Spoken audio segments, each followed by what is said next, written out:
Special note on this video, it's a longer video than normal. I advise that you make time to watch this. We're going to go through a lot of things in this video about Idaho Pasture Pigs. So I would bookmark it and come back to it. It will probably be an hour video. So there's a lot to learn, and let's get moving forward. Good morning, everyone, and welcome to Ranger Rob Country Living. And yeah, it's a beautiful day today. It's kind of it looks like a sparkling day in Central Oregon. There's a little bit of a breeze, so it makes the ears cold. But today I wanted to talk to you about starting and raising your own Idaho Pasture Pigs. Now, I will not claim to be an expert. I've been at this for about 1.5 years now, and but there is some things I will pass along that sometimes breeders neglect to tell you, or things that just didn't get brought up in the conversation. One thing I can tell you for sure is, as you're raising pigs, you may hear all the basic things of how to raise them and get started and stuff, but every place will be a little different based on your region and circumstances, the particular pigs you got, the whole works. I will tell you right up front, no matter what they tell you about how calm and wonderful and loving certain types of pigs are, they are pigs, plain old pigs, and they're animals, and they have their own personalities. And you know, they might say Cooney's really friendly, or Idaho Pasture Pig, but you know, as piglets and teenagers, they can be fun and adorable and all things, but you still need to respect them as a animal, and do not take any chances with your children, period. Even though you can rub their noses, and then even though you can scratch their bellies and stuff, I would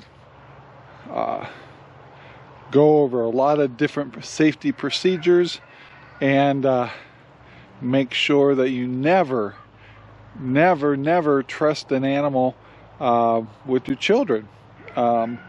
They have their own agenda, basically, and it may, you know, and it changes day to day.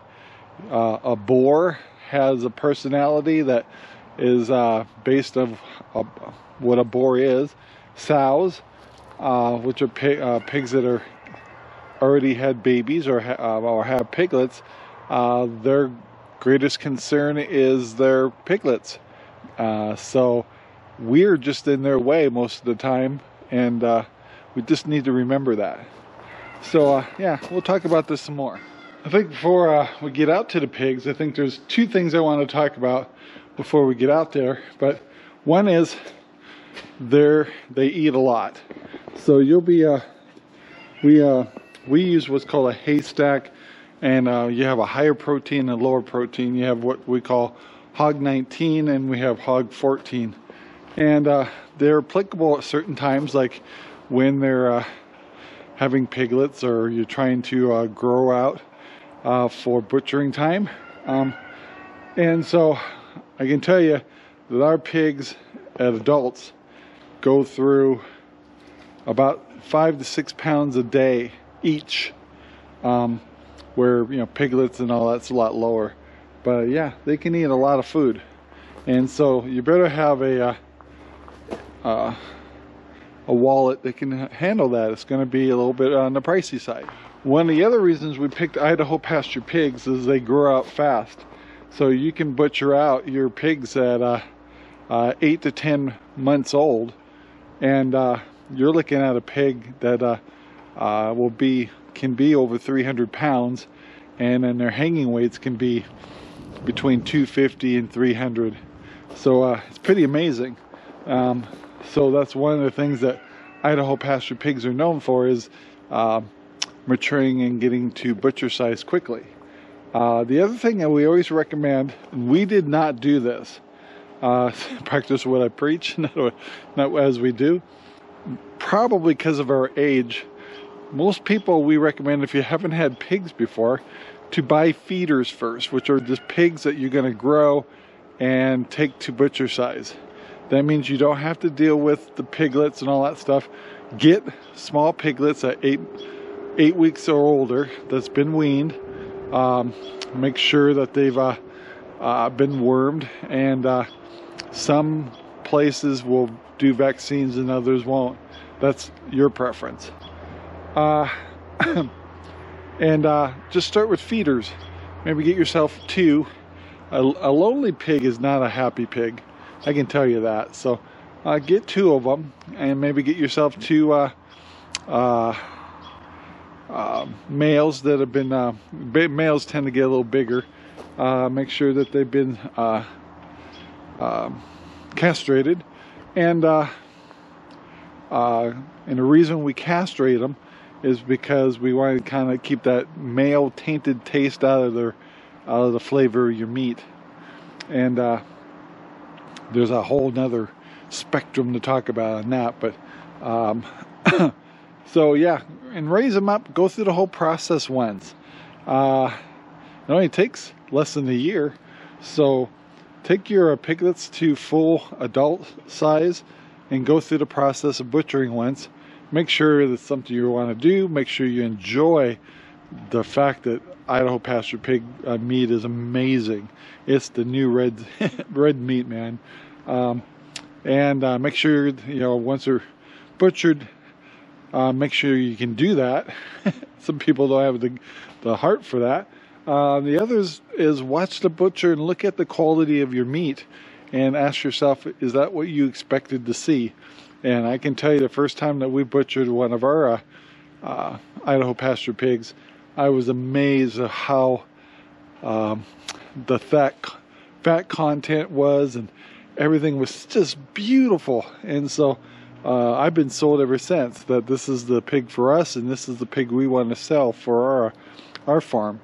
So yeah, but yeah, give yourself if you're one is Sherry and I are older and all that stuff, so we skipped the process and went straight to buying 2 breeders, and then we decided to bring in our own boar, because some, for example, and I understand it now, I'm not that anxious to borrow or let anybody bring in another pig to mate with my boar, because I don't want him getting any diseases. So I mean, once you established your own herd, you want to be protective over that herd, and so you don't want to bring in any strange pigs. And if you're bringing in pigs from other farms, put them on lockdown for a couple of weeks before you mix them with your herd. You want to protect your girls, you want to protect your boy. And so I know that now more than ever, with the experience that we have, is once you've got a good herd, you need to protect that herd, and that's up to you. So yeah, keep that in mind. Alright guys, so we're getting out to the field where our pigs are. Now, one thing I can guarantee you, that everybody's going to have an opinion. And so when I necessarily tell you, well, give you the basics of how to get started, and I do not expect, or nor do I even preach of saying the process we use is the best. We live in high desert, so we're not like South Carolina where they got really good farmlands and grasslands and pastures. So a lot of people say, well, Idaho Pasture Pigs are a pasture pig. Well, grass, we do grow grass here. You can see that it can be done. And we have a grass field back here, but during the off season and stuff, we have to depend on bales of hay, and we usually use an orchard grass. So 20 to 40% of their intake can be grass, and that's preferred to give them a good diet. But how you feed your pigs, a lot of people give scraps and things like that.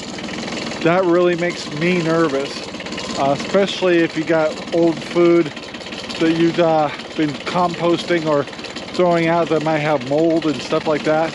I wouldn't give that to your pigs, but that's up to you.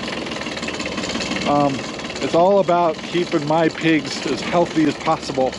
So we tend to stick with food that we get from the feed stores, and if they get treats from us, it's directly from the garden, without sitting around and wasting or composting. So yeah, we don't really put much together. We do that more for the chickens, but for the pigs, we really watch their diet. They're sensitive little buggers. I have my tractor going because it's really cold. This is our winter time, so things aren't very green. But today we'll talk about fencing, and that's the first thing I'm going to start with. Having full-size pigs, some of the terminologies, and the shelters we use, things like that. Remember, we're in high desert, so this is our wet time, but usually we're really dry. So I tend to not like to have muddy pens, but it's hard to avoid. So these little guys here, we're kind of starting in the middle. These are teenagers. So hi guys. And they're hungry, but they're growing out right now, and so from 8 to 10 months they're ready to butcher. And there's kind of two categories you want to look at: feeders and breeders. Some of these pigs, as far as the breed standard, may not be what you call the best breed standards, because the different piglets come out a little different. Like her right here, this little ginger colored one, she's got a really short nose, and she's a little more compact. She's a great pig. She's a feeder.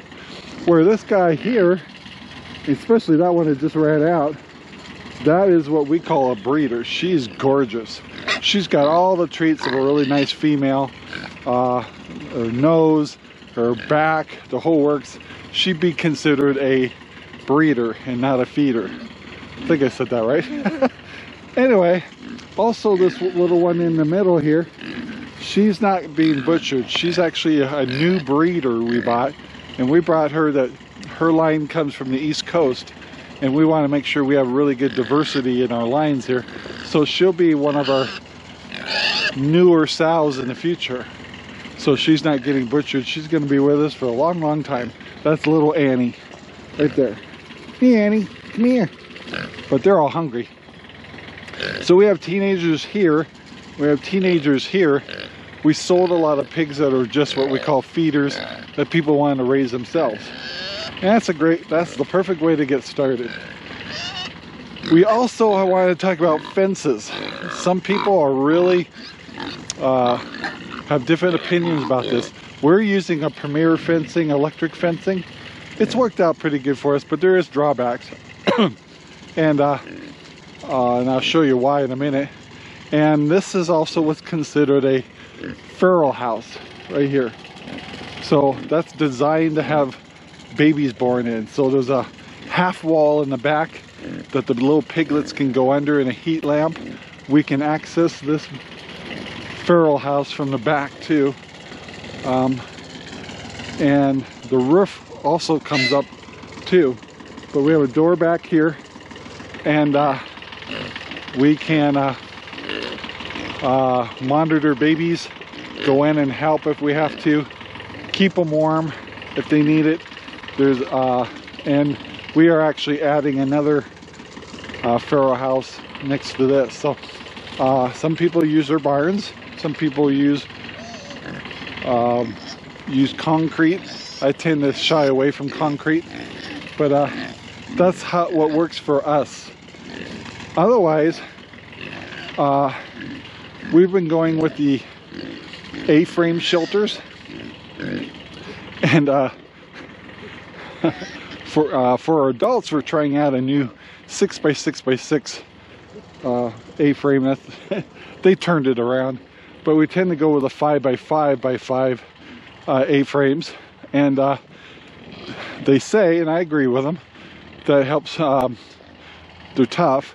2, helps keep the heat in a little bit, and we found that like a 5x5x5 fits 2 adult Idaho Pasture Pigs pretty darn well. 3 can fit, but we wanted a bigger one that could fit our 3 full-size piggies. So our 2 black ones here are sows. They've had piglets. That's, in fact, we just saw their piglets. And the brown one is our boar. Now, let's talk about this real quick. I know you want a friendly pig, and you want a happy pig, and you can rub their bellies and whole thing like that. And as you can see, I can give Sparky, our boar, I can rub his ears, stuff like that. But I tell you one thing, he's a boar. Don't ever forget that. No matter how friendly your pigs are. And your sows, when they have babies, their highest priority is their babies. So if you interfere with any of that, you're gonna get hurt. Your kids are gonna get hurt. No matter how friendly, these are pigs. So keep that in mind. There's circumstances where I do go in there, but I have a pig board, which is I use a 6-foot pig board, which is the orange thing over here, to keep distance between a pig and myself. Now, pigs have a hard time looking up, so when you got a board in front of them, that's what they see, is a board, a wall. And so when I deal with him, I have a pig board. He's also getting tusks on the side of his on there, so if he was to butt me with those tusks, I would be getting punctures in my legs. So they don't necessarily trying to be mean, that's just their technique of communicating. And so yeah, so these guys are actually getting bred right now. And eventually he's got to be by himself. Now what happens when you have females on the property and they go into heat, he might detect it depending on the wind, how the wind's blowing. And he can get kind of crazy. He'll start pushing over and he'll sacrifice himself to get through this fence to get to a sow or gilt if they're in heat. So that's something we learned, that no matter how I've been doing my premier fencing, they've been getting he's been getting through. So that's where this came up, the new design of a steel fencing and electric wires, not quite done yet, in a typical A-frame house. And what we'll do is let him let the girls that we want to breed come over here one at a time, and we can control when they're bred, the whole work. So but I gotta remember, Sparky is a boar, and he's his hormones are driving him. So it's beautiful and nice. We love Sparky, and we love to scratch his ears and all that stuff, but we're hesitant, safe, and don't take chances around him, because that's a over 300-pound pig that if you were to fall down or whatever and he's upset, he would seriously hurt you. And he may not even intend to, but it could be dangerous, so you got to keep that in mind. And the little guys here, a lot of times when they're hungry, they get anxious or trying to say, I'm hungry, they tend to nip at you. They're trying to get your attention, turn around, feed us, the whole thing. So I wouldn't want to put a kid in there. The best weapon in here has been a pig board. But you get 5 little piggies running around you, even a pig board won't block it. So anyway, you have to be safe. I hope I get that through the whole video here, is being safe will make this experience wonderful. So in here, some of the main necessities, which you can't really tell right now, if you went to our old videos, you could see it, but it gets really hot in the summer. We could be in the hundreds. It's really important that we have a wallow, because pigs don't sweat, so they can stay cool. Shade, so we try to put our paddocks with trees in it. The A-frames will give them shade too, but Shade, water is the most important thing. Two is we rotate our paddocks as often as we can. We have 2.5 acres all back there, all the way back there, and so we've been moving some of these areas we've used already. We usually let them rest more than 21 days. Rotation's not always on time, but we do our best to keep our paddocks as sanitary as possible. And sunshine is the best way to sanitize these paddocks and non-use. We also, like this time of year, with them, because it gets a little muddy because we're in high desert, we tend to throw a lot of hay in because we can't dig up or clean the pins as well as we want because of the mud. So we throw hay in there to mix with the mud so they can help with the planting, because hay has lots of seeds and stuff in it. So our pigs are actually, you'll see, can't see in this pen because it's a new pen, but you'll see that we're mixing hay into the paddocks here, and the pigs are with their hooves are pushing it right into the dirt, and what they're actually doing is helping plant this so we can start getting grass back. Yeah, they're good little diggers. One of the things they do say is Idaho Pasture Pigs don't dig as much. All pigs dig. It's just one of the ways. Teenagers seem to be the worst. But to slow down their digging a little bit, sometimes they're looking for minerals. Make sure that you're giving your pigs minerals. We use what's called Next Gen, and by the way, these guys love to wrestle, they love to run. We try to make our paddocks pretty big. A lot of people have really small paddocks, but I always feel like the teenagers and the babies, they love to run. Oh my gosh, they love to run. You wouldn't, and they're funny to watch, but the more room you could get them, the better. But do the best you can with what you got. The more you handle your babies, the little ones, and if the sow is okay with you touching her babies and stuff, touch them and interact with your pigs as much as possible, and it makes your pigs a little bit more manageable as they get older, because they're used to people touching them. And my piggies love to come up and have me scratch their ears and stuff. And some of our piggies, not all of them, will roll over and let you scratch their bellies and stuff like that. But they're all different. What you guys doing, guys?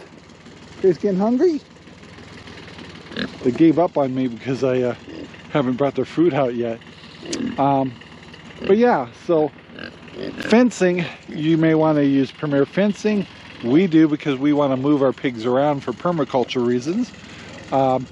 We also needed to put hard fencing up to keep our boar under control. We thought we could do it with Premier fencing. We can't. So we're going to use a combination of steel fencing and single wire electric. It's also pretty important that you train your pigs on electric. Let them learn how to respect their electric fence right away. Not only is that good for you, but it's also good for the people you're selling your pigs to. Once the pig is trained to electric, it'll pass on. Another big thing I'd want to bring on, if you decide to be a breeder, you also need to know that you need to give customer service. So if you're selling pigs, you should make yourself available to the people who are buying your pigs so they can ask you questions. And especially if you sell pigs on a share program. My pigs over there are on a share program, which means I'm raising the pigs for them. And so I think it's important that, especially if they have kids in the family, that they can come over and visit their pig anytime they want. And I mean, they make arrangements with us and stuff, but I've got one client that's awesome about coming over, checking on her pig. Now the pig's getting a little bigger. She used to go inside and pet and give them rubs and stuff, but now that they're getting a lot bigger, those pigs over there are about a month older than these. It's time to kind of be careful. So, but She watches them grow, watches their changes, and she actually wants to be here on the day that we have the mobile butcher guy come here and process them. So that's really good to know where your meat comes from, and trying and see how humanely we do things here. The important thing here is give these pigs a really good life. Let them run, let them play, let them dig, let them be pigs. Give them things to play with, give them safety. And a happy pig is a good pig, which is a quality pig, which means quality meat. So what goes into your freezer is the best it can be as far as pork. So yeah. The other thing that these pigs really love is the sunshine. See how close I can get over here. So Sparky, our big old boar, he's enjoying the sunshine, and it's kind of his siesta time. I doubt if he'll let me get too close, but yeah.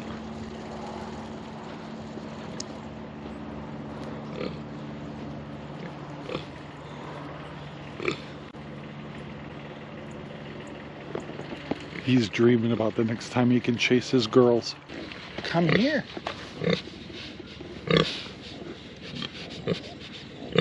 Hi, baby. So I'm over here with my girls really quick here. They're all hungry and they're kind of like, why are you taking so long? You got to remember, these pigs are well over 300 pounds. And I wouldn't want to be stepped on by any of these hoofs. It hurts. And depending on where you're located, you may have grass fields. These guys are great pasture pigs. And you definitely have to give them regular food too. The more grass you have, the less greener you would have to buy for them. But you do the best. So don't let anybody think you can't grow Idaho Pasture Pigs in Michigan, Washington State, Oregon. I'm in Oregon. And or down in Carolinas or down south, or even in Arizona. The different regions will dictate different things. Like if you're in Arizona, it's gonna be heat that you gotta really deal with, and growing grass would be hard. So you supplement them with hay. Where in Michigan during winter, they can get really cold, so making sure they have good shelter. Make sure they have protection from the wind. You may have to do procedures a little different with your piglets. Stuff like that. So in the comments below, by the way, please, any question, that's my little girl there. Please don't hesitate to ask questions, make comments, things I might have forgotten. I'm trying to kind of remember all the things to remember. I'll never get it all in one video, but the biggest thing is don't be afraid. If you want piglets, just do it. There's enough channels, there's enough YouTube videos out there to help you out. And you know, there'll be little things that you may not hear that they just forget to mention, but we're trying to make sure that we cover that here. But dive in, be safe, never assume that these pigs are so friendly that you could put your little child in there and stuff. Don't do it. I swear everybody's got a boar like I have got scars on their legs by trusting their boar too much, and the boar gives them that little nudge on the side and puts their tusk right into their leg. And so don't be one of those people that just underestimates that, oh, my pig would never do that. He's a pig. Just remember that. So guys, I'm gonna go get these guys fed. We'll talk a little more. Alright guys, so let's talk about feeding a little bit. That's different for every farm, different for every region. A lot of people use automatic feeders and put, you know, like a half a ton into a feeder and let them eat when they want. But I worry about overeating. So I try to keep these guys lean and mean So I also use rubber bowls when I can. Once again, I told you about safety. So I am not going in there and to go get their bowls.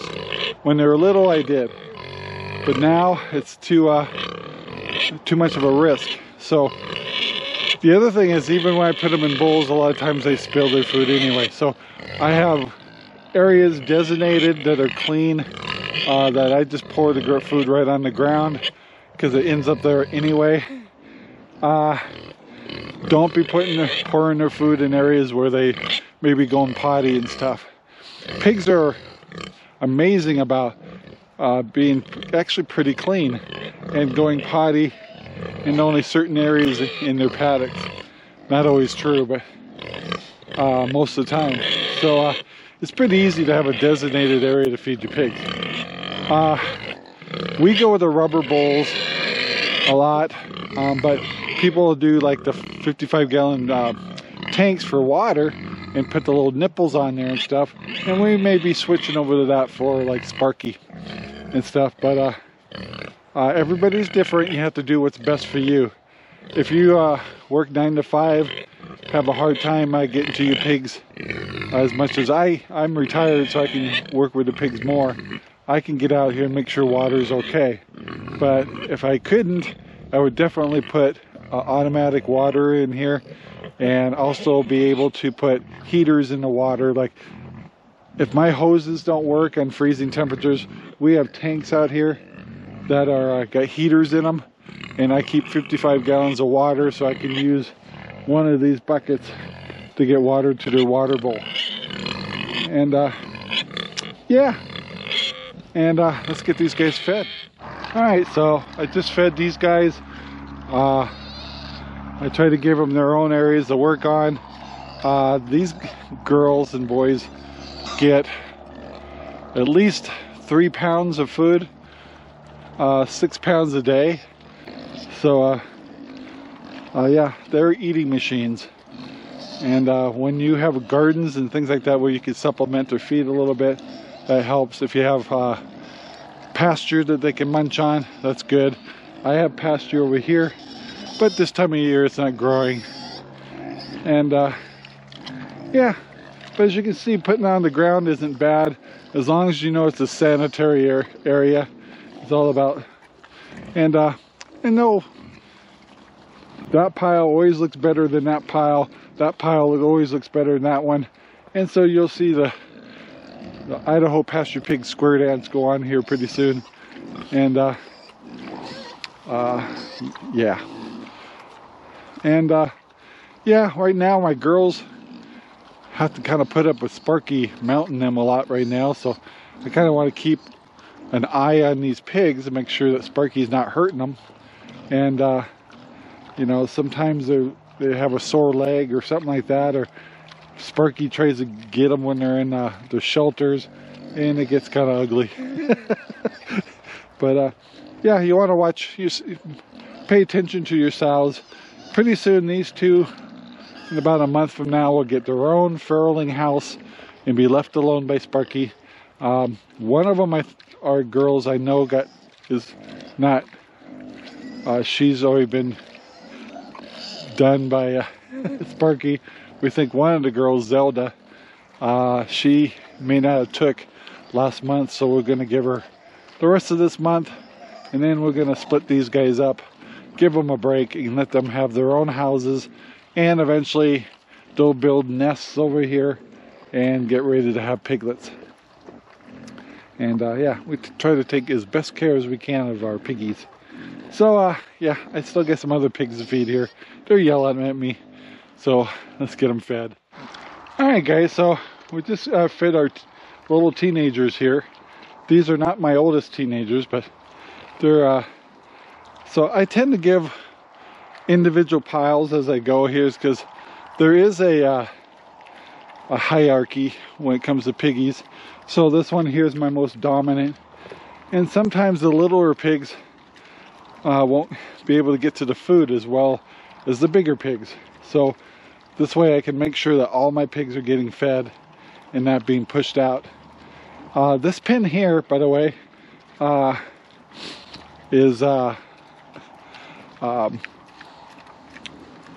one that's gotten pretty wet, and so the pigs, when the ground is damp, they tend to like to dig a lot. And at the same time that we also try to give them extra minerals, and because they may be looking for minerals too. So anyway, but yeah, these are good little pigs. I wouldn't hesitate to go in this pen and move the buckets around, because the worst thing I could probably get in here is this still could trip you, but they will sometimes bite at your legs to get your attention, and because that's their hands, that's how they feel things, is through their mouth. So you could get bit, but you want to keep kind of kicking them off, letting them know it's not appropriate to bug you, but they will. When they're hungry, they're hungry. So eventually we try to gather all the bowls again, bring them all up here, but they're also, after they're done using them, are just toys to them. So yeah, keep that in mind. These guys are fairly safe to go in. You still, by the little child, it's a pretty good sized pig there, so I'd be careful. Alright guys, so now I'm here with my bigger piggies right here, and they're about a month older than the ones you just saw. And these guys, these are all piggies that are going to be custom cut, which means they don't need to be USDA. One of these, yeah. So 3 of the pigs here are going to clients that are doing sure with us. So what that means is they put a deposit on the pigs, we're feeding them and growing them to full size, and then those same clients at the end will pay $5.25 a pound per hanging weight. So if these guys are over 300 pounds, their hanging weight may be around 250 to 260. And so that's the number we use for that. And that's what covers the cost of us maintaining these pigs. So we'll have a mobile butcher guy come to this place. These 3 of these pigs will be processed. Each one will go to a different client and identify it, and then weighed, and the whole works. And our job is to make sure that our clients can see their pigs, come visit their pigs, let their family see their pigs, and understand where their food's coming from, and also make us accountable to make sure we're taking good care of these pigs. So these guys are getting hungry. Guys, and one of these pigs is mine, actually. It's not that one.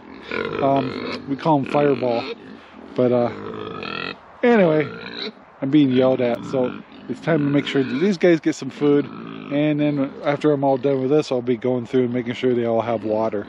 So yep, and it's a good day to be a pig. It's not raining, the paddocks are drying up pretty good. This paddock's going to be rotated pretty soon. This paddock's been shut down.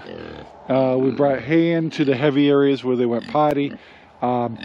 And it's kind of another way of planting, and we're letting this rest, and we probably won't use it for a couple more months. And so yeah, we try to keep moving our paddocks.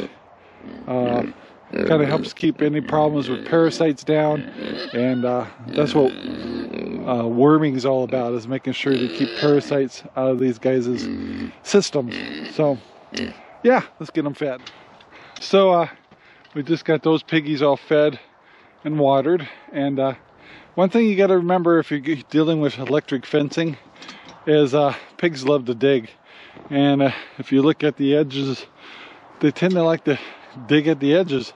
And a lot of times they'll kick items over the fencing and ground it out. So if you're going to deal with electrical fencing, which I don't want to deal with the boar, is even if he grounds out one of my electric wires, I still got steel fencing to hold him in. But it's not unusual for my piglets to get out, especially if they grounded out the fence. They tend to stay in their area, but I can tell you one thing. Baby and young pigs, or teenage pigs, are crazy. And they're funny though. But they're probably the ones that would run over to someone else's yard and stuff. The baby piglets will stay by their moms, but as they get older, they get independent. And the older pigs tend to be more interested in staying by their pens because they're interested in the next feeding. So I've never had a big pig really stray too far. Sometimes they'll go through that fence over there and munch on my grass on the other side. But a lot of times they'll just go over to the fields over here where I got grass. And we're getting into spring, so pretty soon I can see grass starting to grow everywhere. We've planted all this area. A lot of this has been bulldozed, so that's one of the reasons why it doesn't look very green, is because we're planting cover crop. So yeah, I hope that was helpful to you for starting out growing your own Idaho pasture pigs. I'm sure I missed a few things. And put in your comments below, tell us the things that you have more questions about. But the one thing you'll really enjoy about Idaho pasture pigs is they are a friendlier pig, a better homestead, I think a great homestead pig. They get to really good size, but not too big, and they grow fast. Like a cooney takes over a year, where these pigs I can have it butcher ready within 8 to 10 months, and that's awesome. A lot easier on your pocketbook, and they've just been an enjoyable pig to grow. And because of their heritage, what they before they became a registered pig, an Idaho pasture pig, they've got a mix of pigs in them that brings out the best qualities of all the different pigs that we really all enjoy. They're a big, strong pig, really good quality meat, easy to grow, user-friendly, I'll use that, but don't be stupid. Understand they're pigs. And yeah, it's just been a joy to raise it, and all the breeders I've dealt with are, if you deal with a breeder that's not friendly or doesn't want to take your calls and stuff, then get a different breeder. Our job is to get people started well and be able to answer their questions, give them ideas. Like I said, my way is not the highway. My way works for us, and we've modified it as we've gone along. What works best for me and Sherry. So guys, won't be long that we'll have our own online store. You can order pork from us. There's 3 ways to do our pigs. You can do a custom cut where you let us raise them. 2, you can buy the piglets directly, grow it yourself, which is a lot of fun. And then there's also, and get a custom cut, which means you can't resell that meat. Or you could have these grown out. We use a trailer, take them to a USDA authorized processor, and have the meat done that way, and then it allows us to sell them. So this year is the first time that we'll have centraloregongrown.com, where you'll be able to actually buy Idaho pasture pig pork from us. So we're really excited about that. And if you like to try Idaho pasture pig, we'll have it online for you to get, or you can get a subscription and get it sent to you on a regular basis. Yeah, all kinds of cool stuff. So yeah, so those are some of the main things that should get you started. Hopefully we defined everything out where I think I've covered all of it. The only time that you really have to have pigs full time, if you're just growing for meat, is if you're doing your own breeding program. If you're thinking about a breeding program, just remember, sometimes it's better to go 1 year with just raising feeders, which are just pigs we're going to eat, other than I skipped that. And I think we did it because of age. But anyway, so just keep that in mind. So I hope that was helpful to you. I hope you take the time to either try Idaho Pasture Pigs, Idaho Pasture Pigs meat or pork, and see the difference. 2, I hope you raise them yourself, and I hope you have a great experience. And I hope this video was helpful to you. So this is another insert to this video, and it's talking about the early stages of having piglets. So the big thing after piglets are born is some people do vaccinations, and that depends on your beliefs and your region and what you want to do. I would highly recommend that you kind of look into the respiratory problems that little piglets can have. So we'll leave it at that. So the main thing is piglets is one is castration, all your boys. One is we don't want pigs being bred if not necessary, and we don't want crossbreeding if we can avoid it.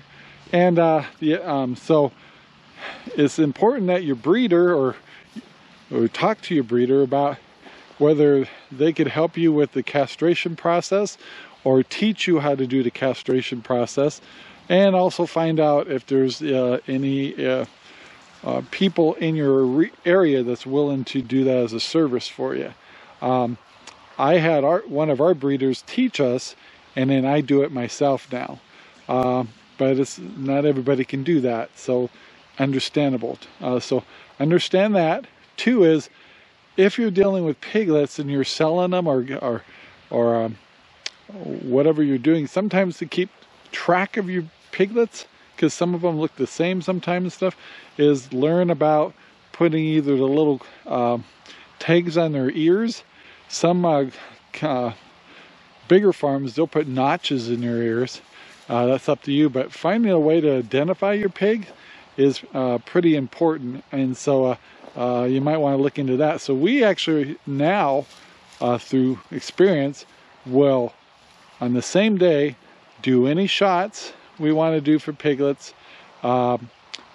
castrate on the same day, and do their ear tags, you might say, all at once. So they just have one bad day, except at the end of their lives. But anyway, yeah, so I wanted to put that in because I didn't talk much about that part of that. But the reason we castrate our males is it's not always true, but males will get a lot of chemicals in there going, and as they get excited as males and stuff, can be what they call it tainted, can make the meat have a funny taste. You'll deal with that same subject if you're a hunter, like bucks being in rut and things like that, can cause the meat to taste a little funny or wild.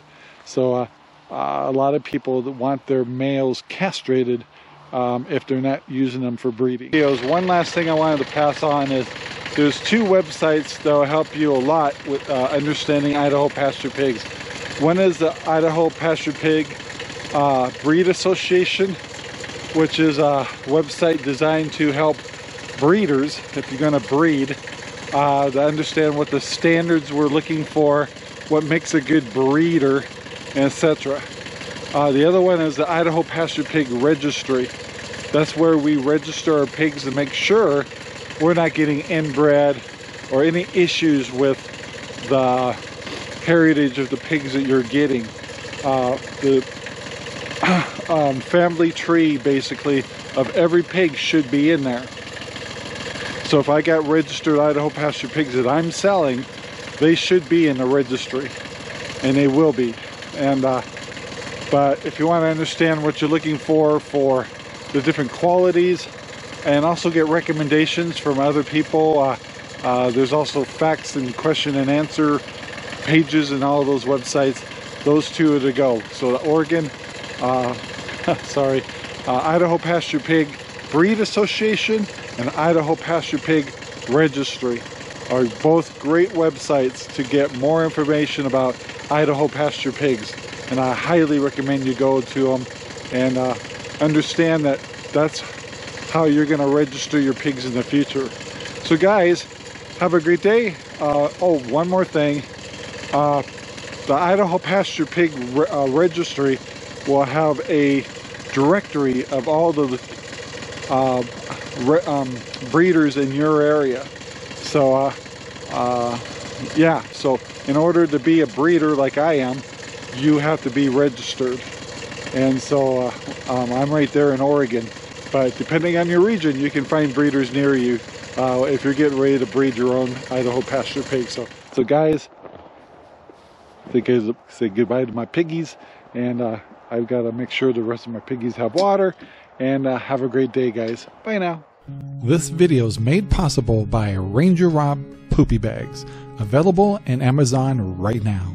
Share our videos all over the whole wide world. Thanks.